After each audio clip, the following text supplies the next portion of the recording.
Hello? You play to win the game. You don't play to just play it. What's that? Playoffs? Don't talk about playoffs. You kidding me? Playoffs?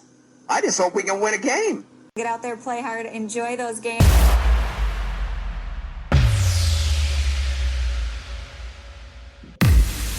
Welcome in, everyone. I am the old man, joined by the marvelous youngster, Kevin Cunningham, a.k.a. Kid Cunny on Twitter. Youngster, this show, there's actually Big Ten news. There's actually Big Ten news that we got to talk about. It's quite exciting.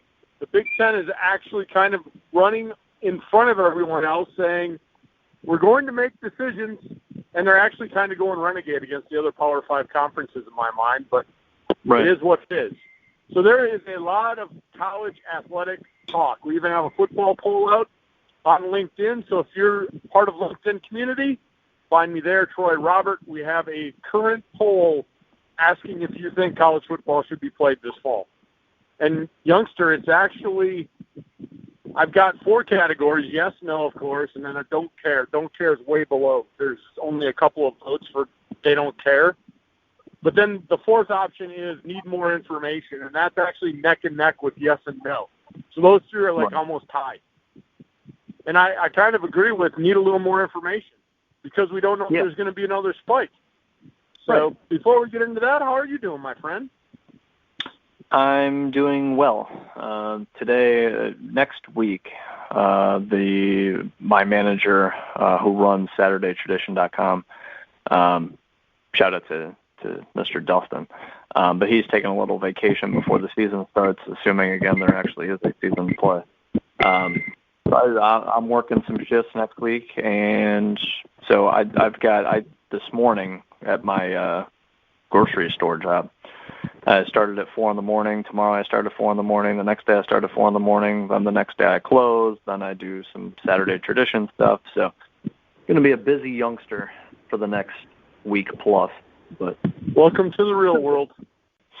But yeah, doing good. Well, I'll tell you what, I don't know if you can say Big Ten football is doing good, but they're planning on playing football. And they actually made a bold move. Most people listening to the show, I would imagine you already know, the Big Ten has canceled, youngster, flat out canceled all non-conference games.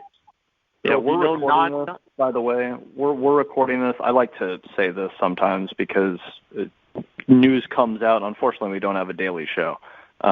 If you would like us to have a daily show and you would like to pay for us to have a daily show, then we would surely entertain that opportunity. But unfortunately, we have a weekly show.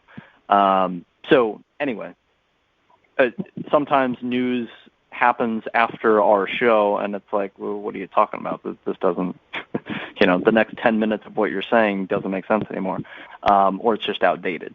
But so we are doing the show Friday afternoon, July 10th. So that's just wanted to point that out. But yeah, because who knows with COVID what's going to change between now and the time this airs on The Grueling Truth.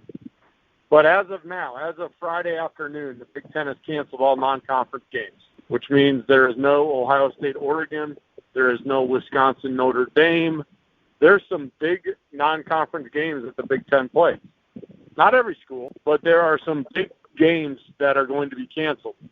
But I'm not really so concerned about those big games, Kevin, because there's enough competition in the Big Ten. Would it be nice to see Wisconsin play Notre Dame? Heck yeah, it would. And they play at Lambeau Field. I probably would have got tickets and went. I'm not so heartbroken about that.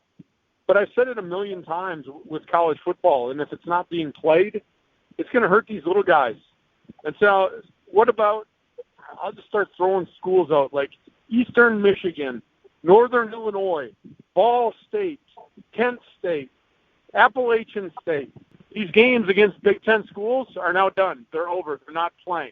These schools get millions of dollars, Kevin, to come play the Big Ten schools. I was reading an article, and I think it was Ball State. They had 2 Big Ten opponents on their schedule this year, and those games would have netted like $1.6 million for their athletic department. That's huge. And I was reading another school. You got to forgive me. I don't remember the name, but they scheduled a game against Florida State, and that game alone was worth $1.8 million in their pocket. Right. Just one game going to Florida State. Yeah. So I feel bad for all of those cupcakes that I make fun of. And I make fun of it because of the Big Ten school. The Big Ten school, to me, it's a time to take a nap because I don't enjoy watching it. But for these little universities, that $1.8 million, that's their operating budget for a year. That's the thing. I heard something on the radio today, and they were talking to multiple athletic directors from schools like you mentioned, even smaller than Ball State. Like Ball State's at least like in the MAC. Like they're competitive. People have, I think the average college football fan has heard of Ball State, but the super tiny Alcorn State, the Western Idaho. I might be making up schools, but you get my point. There's probably conferences that college football fans don't even know about, let alone teams. Those athletic directors are like, we don't know what we're going to do. We don't know if we're going to have a football team next year. We just don't know how detrimental this is going to be for us. So it's, it could be a killer, not just for fairly big sports for Power 5 teams, schools, I should say, like Stanford. Something came out about Stanford. I think they cut 11 different sport programs. Some of them were like, wrestling, things of that nature, men's volleyball, like Olympic level sports. They just had to cut because they were anticipating like a $25 million deficit based on what's not going to happen this year. So, and that's Stanford. I mean, that's Stanford cutting fairly big athletic programs, let alone, Alcorn State, Jacksonville State. I mean, any of these tiny schools that nobody's ever heard of. So, going to be a killer for some. Well, the thing is, Kevin, if Stanford is cutting programs, and you mentioned it, a Power 5 school, a school that probably has mega boosters. Oh, yeah. The boosters at that school could probably quadruple like an Alcorn State's athletic budget in 1 year. Yeah. And if Stanford is cutting programs, so Stanford's out here saying, yeah, get rid of this, get rid of that, 11 of them in total. I don't know how these smaller schools are going to operate. Can they operate without athletics? Because here's the thing. Let's say, and again, I'm just throwing names out. There's no substance to this. Alcorn State, they say no football this year. Fine. We're going to suspend football. You have X amount of players on scholarship. They're going to school for free. So you still have that. You still got to pay for their school. But the expenses, of course, get cut, but there's no revenue coming. So it's like, okay, we're not going to have this sport because it's too expensive. But it's all about the revenue stream. And it's going to be a domino effect. And for the Big Ten to go out, and I mentioned it in the beginning, Kevin, to go renegade. And I say that because usually these Power 5 schools, I don't want to say they're hand in hand because they compete against each other, but those are the Power 5. Those are the conferences that run college football. They run it. They really do. Yeah. And usually what they say is going to go, but I don't know if the SEC is going to follow the Big Ten's lead. I don't know what they're going to do out west. I'm at a loss. Supposedly the ACC and Big 12, again, as of Friday, July 10th, supposedly the ACC and Big 12 are going to follow suit, and it's just a matter of time. No one's heard anything about the SEC, and I personally haven't heard anything about the Pac-12, but that's just the latest I've heard, anyway. Well, now I'm with you. I'm surprised. There's no cohesion with this. Yeah, I thought it would be a decision that came out that, hey, the Power 5 has decided no non-conference. Right. Like I didn't think it would be one conference at a time determining this because now Ohio State, they took a game off Oregon's schedule. So what is Oregon going to do there if they decide to play a full schedule? There'll be one game less. Right. So you know what else is interesting?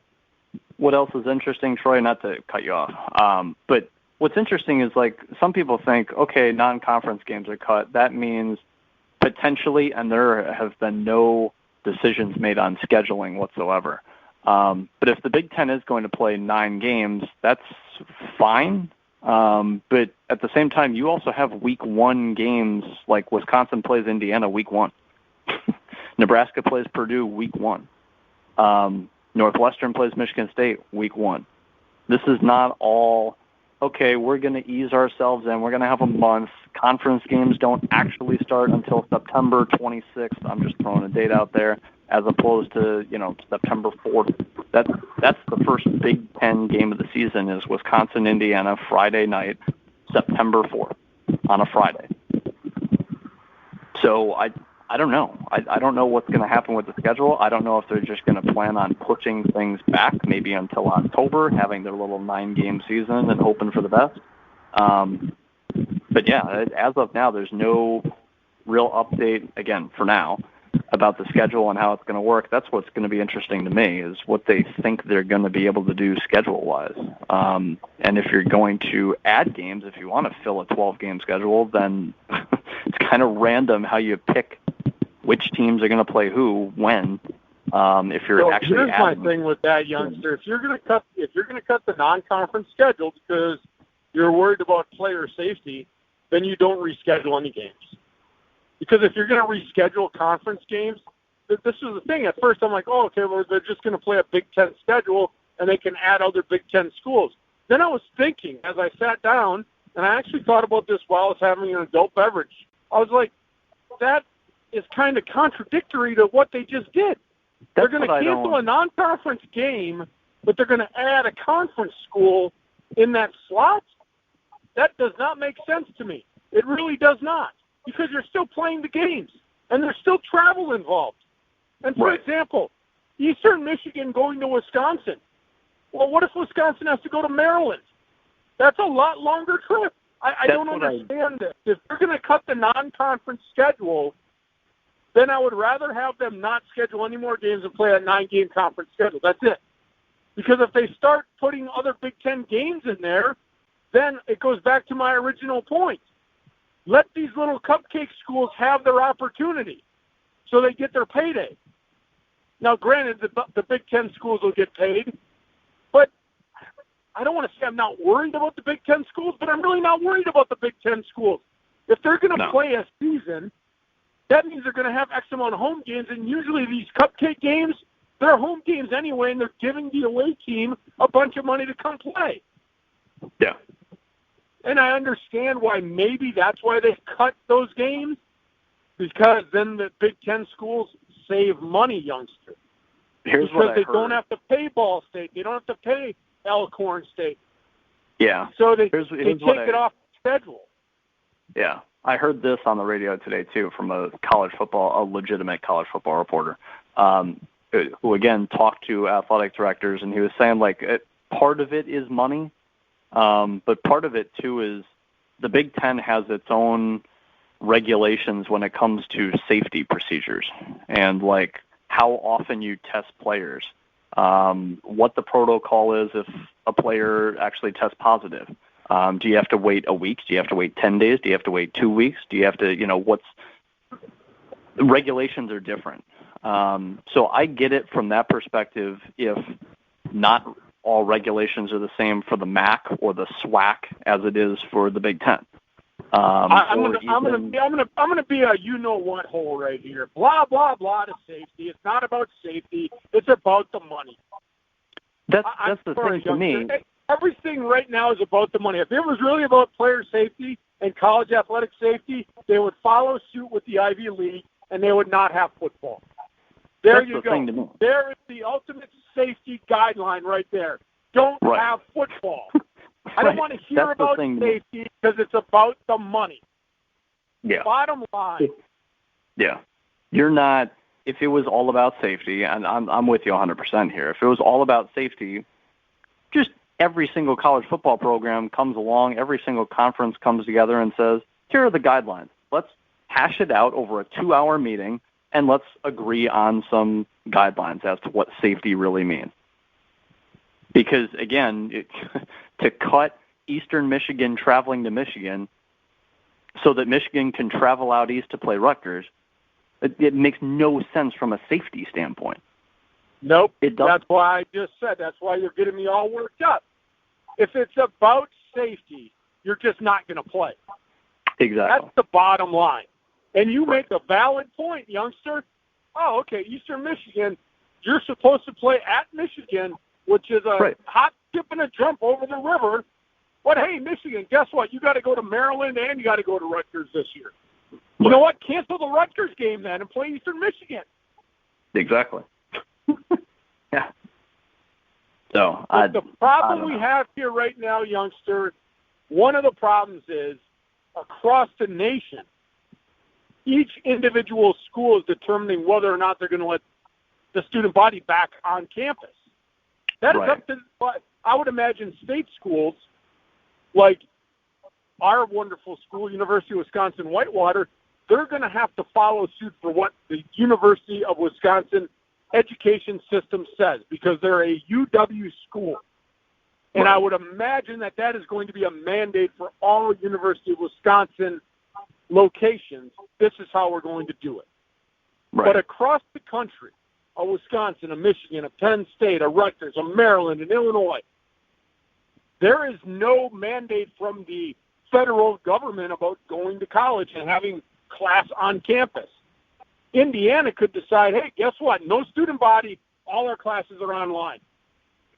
You're still enrolled in school, but at that point, now your student athletes have to come back on campus because they got to play football, but they're going to take online class. The problem we're having is there is no continuity anywhere right now in college athletics. Yeah. There's no continuity in colleges at this point of whether or not they're going to allow students back on campus. And it is causing mayhem. I listen to, we listen to sports all the time, youngster. Something we do. We talk about it and then we listen when we're not talking about it. Somebody brought up, move the darn schedule to the spring. You know what? That would be a great idea. I know that it's probably not convenient, but if you really want that and it is about player safety, you're not playing in the fall. I want college football back as much as the next person. I do want it back. I'm tired of hearing it's about safety. It's about the safety of it is not about safety. And I'll say it for the last time and let you take over. If it purely was about the student athlete, there would be no college football in the fall until, like a lot of people on our poll are saying, youngster, until there's more information available. And to your point, when there is a blanket procedure for testing and positive test results. Right now, like you said, the Big Ten has their rule, Wisconsin has their rule, blah, blah, blah. Nobody has the same one. So, what happens if they start playing, Kevin, and a guy from Wisconsin tests positive for COVID? You got to quarantine the whole team. Can't just quarantine him because he spread it to everybody that he came in contact with. So what are you going to do, forfeit the next game? Because my work is 2 weeks. Is it for a college athlete? They only got to quarantine for 3 days? Get retested? I don't know. Again, I'm getting worked up just because there is no continuity and there's no flow to this. People want to say, well, look at baseball, look at soccer, look at these leagues coming back in the positive test. Honestly, youngster, I knew there was going to be positive tests. You're testing everybody. Most of those guys are asymptomatic. Right. Most of them are going to be asymptomatic because they are healthy professional athletes with very good immune systems. So, they can carry a virus and not even know they have a virus because they're in such good shape. I expected there to be positive results. My whole thing about that is how many of those positive results for the professional athlete are resulting in hospitalization. And to my knowledge, none. To my knowledge, no professional athlete has had to be hospitalized after testing positive. They quarantine, it goes away, boom, all is good. it would be a concern to me, youngster, if all of a sudden the NBA is testing, and I was looking at the numbers. I don't remember how many tests were positive. Let's just say it was 15. If those 15 guys ended up in the hospital, then I'd be like, oh, my gosh. But right now, okay, they test positive, quarantine them, blah, blah, and they get better, they get over it, like a lot of people in America. But my problem right now is I'm tired of colleges saying it's about safety, because it's not. Yeah. And you're not going to change my opinion. If anybody out there wants to, and you want to say it is all about safety, find me on Twitter, @TroyRobert967. That is my personal Twitter. You can also find the show handle @YoungsterOldMan. Well, I'll let you talk, youngster. I need to get a drink right now. I'm hoarse from you getting me all worked up. As per usual. The people that care about safety would be like the university president, because they don't want an athlete to say they got COVID and actually end up in the hospital or have respiratory problems or have swelling and they have some issues because of it and they get sued. And the university gets sued because of it, which, again, at the end of the day comes down to money.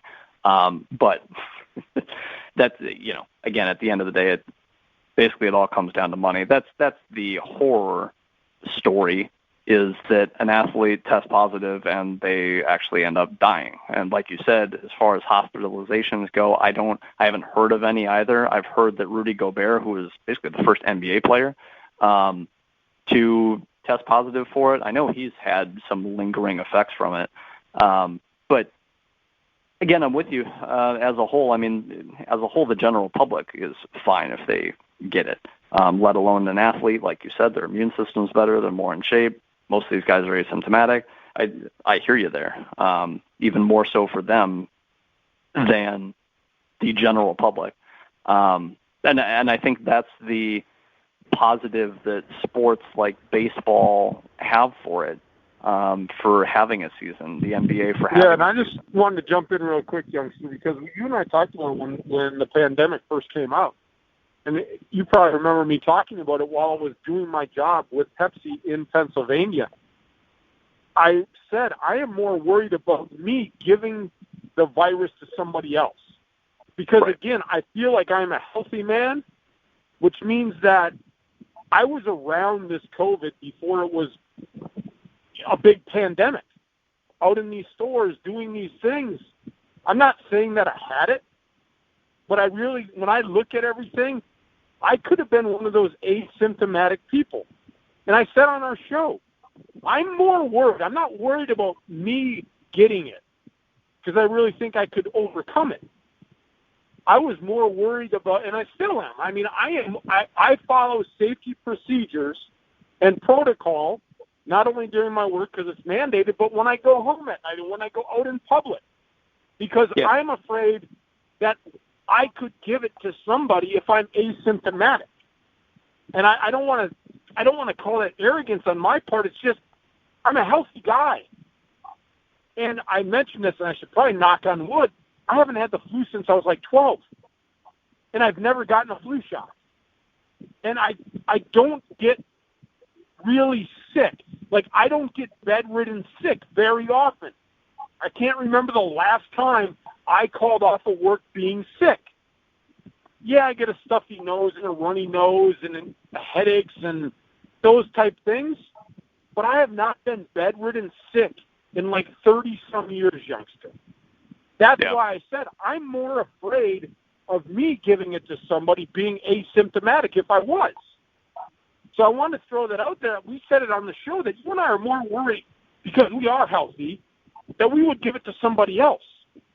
And that's where my concern is with all of these athletes. Yeah, we hear about them being positive tested, but again, it's not debilitating them. Most of them are like, oh, crap, now I got to go be in my house for 14 days.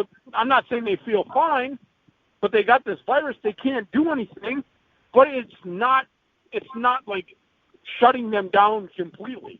Maybe they feel groggy. Maybe they can't do some workouts. They're getting winded, but they're not getting extremely ill.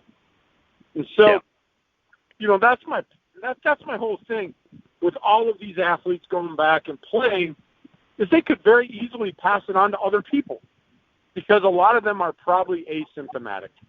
Carry on. Yeah, and it depends how frequent the testing is. I mean, if you, like European soccer leagues, they've done it very well. Like, if someone does test positive because of how frequently they test, they can just sit them for however long it is, 2 weeks, I don't know. They've done very well, and there's been zero hiccups. Like, it's been incredible to me. And I think basketball can do the same thing. Basketball had, I think it was 5% of its players initially. This was a couple weeks ago when they tested. 5% of its players tested positive. And so, again, if you can isolate them, if you're testing so frequently, then there's no huge deal unless, 5 players on the Bucks test positive and it turns into a you-know-what show because they just don't have the depth. It's literally not fair. So that's when it could become problematic. But as long as you're testing consistently and you're in this bubble, I think the NBA has a chance. I think baseball, I don't know how you do it with all the travel they're going to have, but yeah, and they're still playing their home games. They're not going into the bubble city. Right. The thing with baseball too, though, what's interesting is they had testing recently, and I think it was 1% of players tested positive. It's that's amazing. That's pretty good. So again, what's yeah, and of all the leagues, Kevin, outside of football, baseball has, they're running 40-man rosters times 30 teams. That's 1,200. That's just 1,200 there's players. Over 1,000. That's not including managers and team executives and team officials. That's just players. Yeah. There's 1,200 players. Right. I did want to throw this out, youngster. My problem with college football, and somebody had responded and commented on the poll about I think it was Major League Baseball having problems, and I kind of shook my head. But I think he just kind of meant sports in general with the positive tests. And they said, can college football do it better? My answer is no. Nobody's going to do, and I air quoted, better. My problem with college athletes, Kevin, you can test all you want. You can test them every day. But if you put down guidelines to 100 players that are 19, 20, 21, 22, are you really that naive that 100 players are going to go from their room to the practice facility, practice, eat, and go back to their room and do that day after day after day after day after day, and they're not going to go down the street to a restaurant, and they're not going to go down the street to a bar, and they're not going to go hang out at whatever place is open? Come on now. I was 20 one time. And they can't follow the rules when we have no COVID. How are they going to follow COVID rules? That is my problem. And again, I am not sitting here on the show today saying, well, they have to play football or they don't have to play football. I'm really, Kevin, just voicing my concerns about the COVID pandemic in general, because I want football. I want to watch football, but I see a problem with college football because you are dealing with teenagers and young 20-year-olds. And we've seen over the holiday, I don't watch a lot of the news because right now there's nothing good on the news. But I had it on the other night, over the holiday weekend, and I'm looking at beaches filled with 20-something-year-olds drinking beer, having parties, thousands of people. And you're telling me college football players, hey, they're going to follow the rules. They're going to wear a mask. They're going to stay in their room. They're only going to go to football practice. They're going to take their classes online, and they're not going anywhere for a whole football season? Hogwash. Not happening. So my concern is you've got 100 guys on a roster, and I'm throwing a number out. Maybe 75% of them are very conscious of what's going on, What about the other 25? So, for example, if you and I were on the same football team, youngster, and you're a lot more rambunctious than I am, I'm the cautious one. I'm going to stay at home, watch TV, but you're my roommate, and you're like, hey, Susie's having a party down at the sorority house. You want to go? No, I'm safe. I don't want to catch COVID. Oh, there won't be any COVID there. Let's go have a beer. They're going to go down to the sorority house. Bam, somebody has COVID. He comes back. You come back. You give me COVID. We go to practice. I'm over here tackling some guy, giving him the COVID. I'm drinking water, giving somebody else COVID. None of us know that we have it, and then they test us the next day, and bam, 20 cases of COVID. Right. That's my concern. Yeah. That it just can spread so easy because you're not going to have every member of a football team following the rules. And right. even if it's 20% that don't, 20% of a 100-person football team is 20 chances that COVID can be contracted and brought into that locker room. Yeah. Yeah. That's why I am most favorable for the NBA and its chances to actually finish the season, let alone start. I think the NHL has a good chance too, youngster, because they're doing the bubble cities too. Are they? Okay. Yeah. I haven't read up. Yeah, on they got host. They got host cities. They got pod cities, and right. The Pittsburgh Penguins, we talk about a lot on our radio show. They're going up to Toronto, and so there's little groups in these cities. So I think the NHL will get through too. I really do, because I think there is no best way to do it. But if you can, like you said, if you can try to quarantine and contain where it's at, then you have a chance. My problem with all of these leagues, though, Kevin, is what happens if somebody on the team does contract it? What do you do with the team? You can't put them out on the ice. You can't put them out on the court. All of a sudden, what if we're in the NBA semifinals? And we'll use the Milwaukee Bucks, who I follow. Let's say somebody contracts COVID. What do? You postpone the series, or do they forfeit the series? Because they can't play it if you got players that have contracted it, and all of a sudden what do? You let the other – I wouldn't want to play. If I was the other team, Kevin, and you and I were on the same team, you contracted COVID, you tested positive, but I didn't, but I don't know what you do at that point. Because isn't what they're saying is if you come into contact with somebody that you should quarantine too, I mean, that's what they say. I mean, I don't get it. Maybe the rules are different, and I guess the testing is the testing. But, man, if I was on the other team and you tested positive, I'm like, well, I don't know if I want to play. I really don't know. I mean, it's just something to think about. Yeah. But my last thing with this, before two other quick topics I want to cover on this show, what are your chances that college football plays its season and there's a champion of some sort, whether that's cutting off the playoff and you just have conference champions, whatever it is? How likely do you think it is out of 100%, 0 to 100? How likely do you think it is that there's a college football season? 100%. Because it's not about safety; it's about the money. I mean, I'm not even going to get worked up about it. I've calmed myself down. You're going to see college football, and I'll put it this: 10 went out, and they started the ball rolling like, hey, we're going to cancel this. And like I said, my thoughts on it are like, oh, we'll see how this rolls out. If you start scheduling other games, I'm going to be a little PO'd.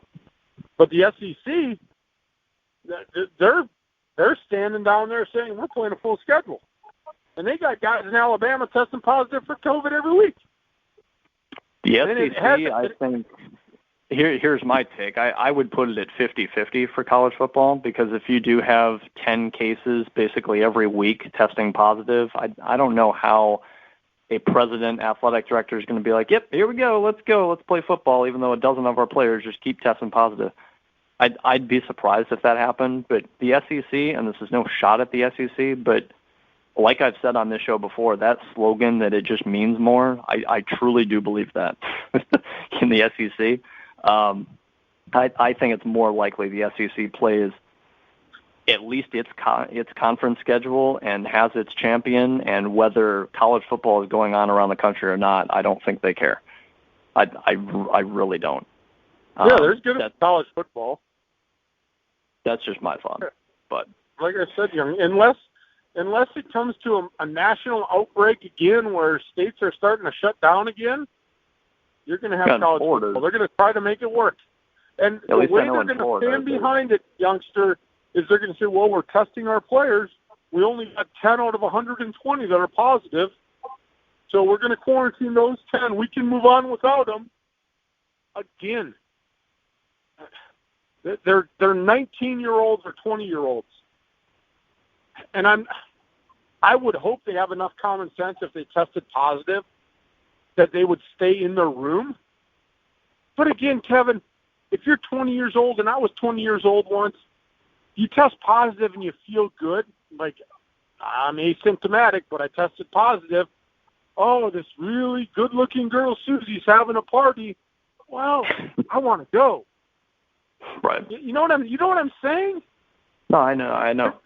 You're not dealing with a person like you and I that are married. That we're more worried about our spouse and we're more worried about our friends. These kids are not worried about that. They're worried about having a good time. And if they weren't, we wouldn't have seen the pictures of all the beach parties going on over the holiday. Those people did not care if they contracted COVID. They really did not care. That is the last place I would have been right now. Right. Yeah. Like, I joke with people, Kevin. I really joke, and I joked about it for the last 2 months with my friends. If you want to catch COVID, go to Walmart. They say safety first, but that place is packed. And people touching stuff and putting it back on the shelf. People rubbing their nose, touching stuff. Yeah, there's COVID all over Walmart. I mean, there's probably COVID all over your grocery store too, Kevin. Think about how many people walk in your store every day. Absolutely. I think there's been it's a national, not a national, I shouldn't say. It's a regionalized big grocery store Publix, mostly southeastern states and East Coast. I think there's been 25 stores already that have had confirmed cases of it. So that's it's nothing against your store. It's nothing against Walmart. It's about the people going into these stores. Right. People don't care. Like, I literally watch people when I go to stores, Kevin, that have a runny nose, that actually take their fingers, rub their nose, touch their pants. Okay? If you have COVID, it is now on your pants. Right. And what if you rub your pants up against an aisle or an end cap, and then some kid goes up and licks the end cap, because kids lick everything. Oh, yeah. I'm just saying, it's the people that go into these places. I'm not blaming the merchants. I'm not blaming the Walmarts. I'm not blaming your employer. I'm blaming the people who don't care. Right. They don't care. That's what I worry about. That's my problem with this whole pandemic, is the people who don't care. Yeah. All right, let's move on. This turned into a COVID show. Two quick topics. One based around COVID again. Jim Harbaugh, this was a couple days ago, said, let's play ball. COVID's a part of our society. Playing sports won't make coronavirus worse, which I think is fairly laughable, because if you're bringing a bunch of human beings together to play a sport, and it potentially gets passed on that way, and then, like you said, we're talking about college football players here, they can go to a party after playing that sport, and ta-da, you just made it worse if you caught it. I mean, it's pretty simple. It's not that ridiculous. So he caught, a bunch of flack for saying that. As he should. Keep your mouth shut about it. Right. I mean, the right thing to say right now, if you're an administrator or a coach dealing with this, because it is a touchy subject. I mean, you can look at the poll on LinkedIn. Again, if you're just tuning in to the show at this point, I don't know why you wouldn't have listened earlier, but if you're on LinkedIn, go find me, Troy Robert. There's a poll up for 5 more days about whether or not there should be college football. And it's split, yes and no. And then it's split right there. It's almost a 3-way tie for need more information. And if I'm a college coach, Kevin, right now I'm saying, look, I know I've said this before. The word safety is laughable to me, and it's because of the Jim Harbaughs out there. What Jim Harbaugh said is probably what a lot of coaches think, Kevin. But there's a lot of other coaches that are more politically correct than Jim Harbaugh. Yeah. They're trying to throw the word safety out there. Jim Harbaugh said what probably 80% of the coaches are thinking. Like, let's just play. Who cares? Right. But they're not going to say it. Jim Harbaugh will say it. He doesn't care what he says. Yeah. But if I'm an administrator, I'm trying to appease to the public, and I'm saying we're taking all precautions to keep our players safe. And I said it before, it's a bunch of hogwash. It's about the money. There will be college football. All right. That's all I got on that Harbaugh thing. Last thing. This was July 6th. Hey, you're going to get me worked up again. We'll try to keep this quick. Let me see here. Let me make sure I get this correct. Rasir Bolton, 2019, was a part of the Penn State basketball team, and he decided to transfer randomly after the season because nobody knew why until July 6th. Then he tweeted about this experience he had with Pat Chambers, who was the head coach at Penn State. Basically, the coach said, again, let me make sure I get this right. You can talk to me about anything. This was after Bolton had a bad game, I guess. Here's what the coach said. You can talk to me about anything. I need to get some of this pressure off of you. Then he said, I want to loosen the noose that's around your neck. That's a white coach talking to a black player. Obviously, that's not an ideal thing to say. At the same time, was he being completely racist in that sense that he wants to take the pressure off of him? To paraphrase, that's what he was going for, I guess. Is that insensitive? Absolutely. Did it force Bolton to transfer? Supposedly. So basically, here's that statement alone to me is just an insensitive comment. That doesn't necessarily mean that Pat Chambers is racist. That's just the way I take it. The last thing I want to say here, this is where it gets more interesting to me, more suspect, because anyone can say an insensitive thing at any given time and not really mean anything by it, not necessarily. I'm sure I've said plenty of insensitive things on this show and our other shows. Yes. Just because. What was more interesting to me was what Bolton said afterward. Like, due to other interactions with the coach, and he said other things. I knew this was no slip of the tongue. Like, this is not just, he randomly said the word noose and I took offense to it, so I transferred. That's not exactly what happened, again, according to Bolton, who, again, transferred. So this is not just one random misunderstood, word that he used that just didn't go over well. So, again, I mean, at the end of the day, we'll see what happens with this.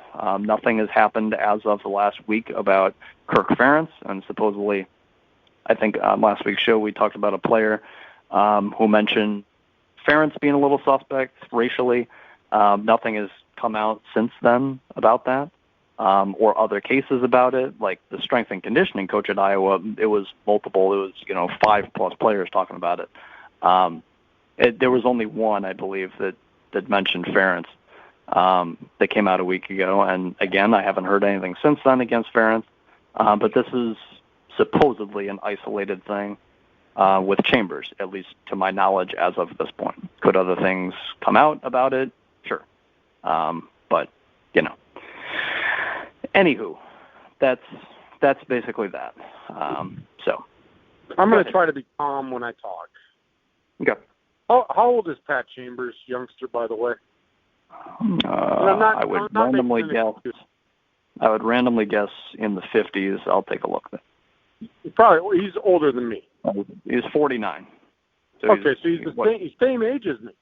There you go. Which is actually okay.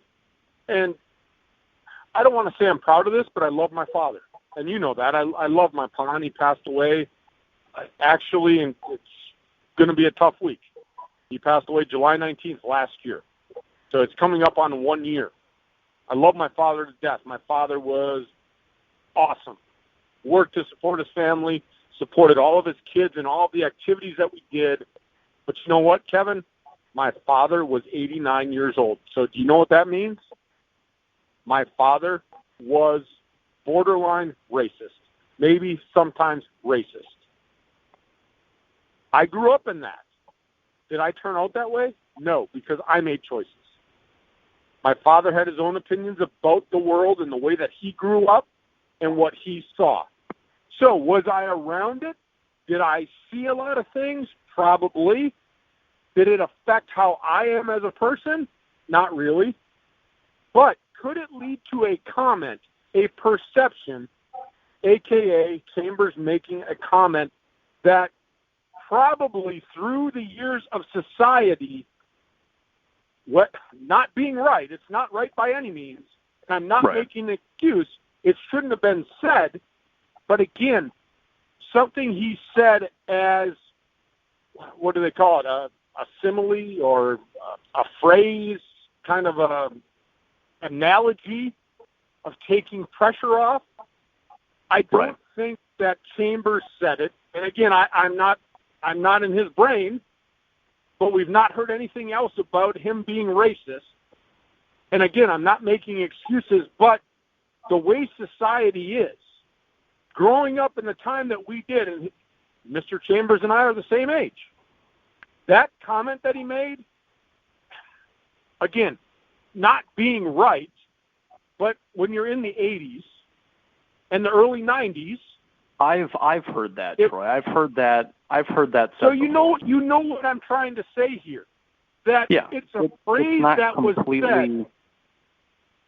Yeah, it's not completely 70 years ago. No one's ever heard of that in the last 50 years. Again, I've heard that phrase. And so my point to that is just in the era that he grew up in, I grew up in, that it was a phrase that was used, but it doesn't make him racist. I mean, if people want to get really touchy about it, and you know what, if you're listening to the show and you want to hold it against me that my father was borderline racist and you don't want to listen again, fine, don't listen. But some people will say, well, your dad was that way, so you're that way. No, I'm not. When it comes to those beliefs, no. I mean, I'll throw my laundry out on the table, youngster. I have many African American friends that are really close friends. I have gay friends that are very close friends. I have no preconceived beliefs that my father had about race and certain things just because he was. I made my choices of how I wanted to view people. But you know what? I grew up in that house. Did I hear things? Yes. My father was never demeaning to people in public, but you could tell he was 89 years old. That is the society that he grew up in.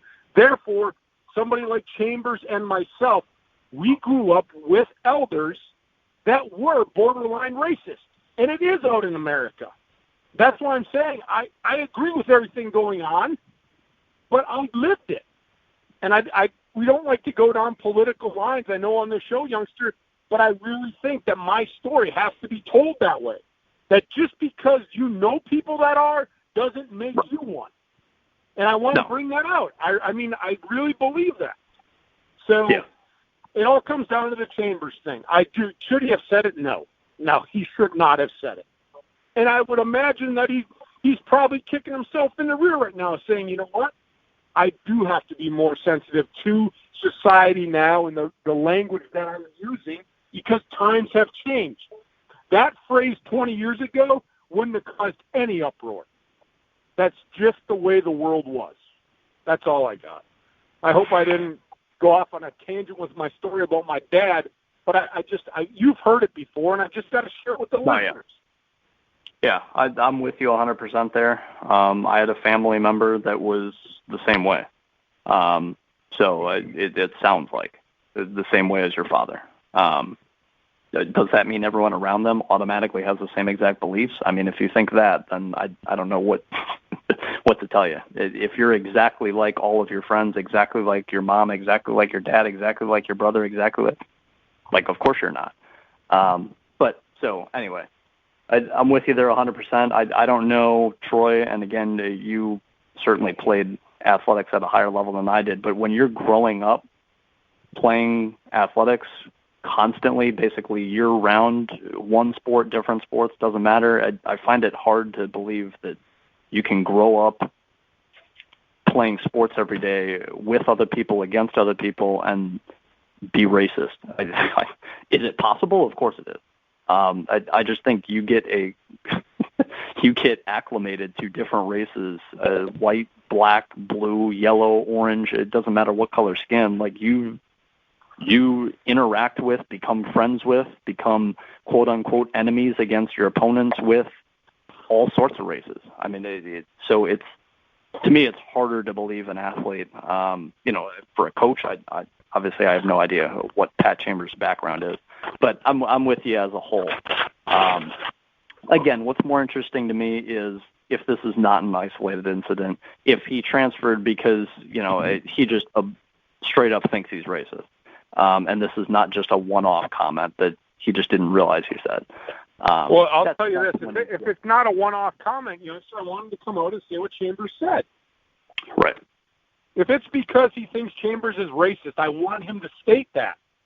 So, again, we don't go down political lines on this show because, again, it's a sports show, but this is society now. And so if that's the reason, if he transferred because he thinks Pat Chambers is racist, and stand up, say, I transferred because I think Pat Chambers is racist, this is why. That's all I want. I don't want to tiptoe around it because it is such a sensitive topic in America. So if that's the reason, then say it. I really, Kevin, when these guys transfer, it's like they're hiding in a bubble and they're afraid to say something. Just tell me why you transferred. I mean, if you can't openly communicate, then how are you going to live the rest of your life? I mean, even in your business, you got to communicate with your boss. You got to communicate with your coworkers. I'm the type of guy, Kevin, I'm in charge of people. I want an open line of communication. If I screw up, I'm going to tell you I screwed up. If you screw up, you're going to be accountable for it. There's open dialogue. I had a conversation with one of my drivers the other day. What is up with all these other dates? Are you not rotating your product? We talk about it all the time. Why didn't you do it?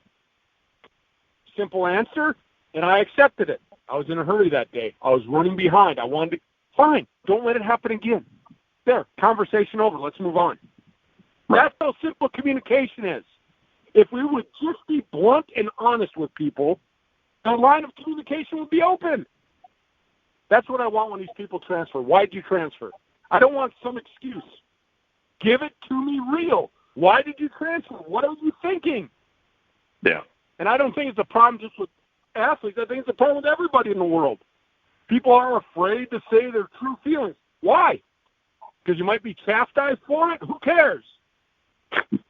Oh, you got me all worked up. Oh, I can keep going on and on, youngster. No, I know. We've gone almost an hour, which is, again, we haven't done this on the Go Big show in quite a while. So. Well, we did last week because we had Hannah Grisham on the show. Yes, but that wasn't a true Big Ten show. Right. Yes. All right, you want to wrap it up? Go ahead. I'm out of breath, and you got me all worked up. My blood pressure's probably pumping my heart out of my chest. Yeah, I might have to go relax a little bit.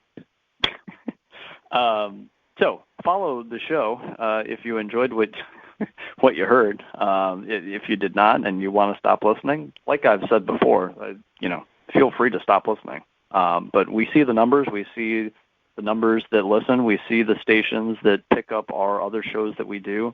And it seems like we keep growing as time goes on. So I appreciate all the stations, all the fans that listen in, that want us to keep talking.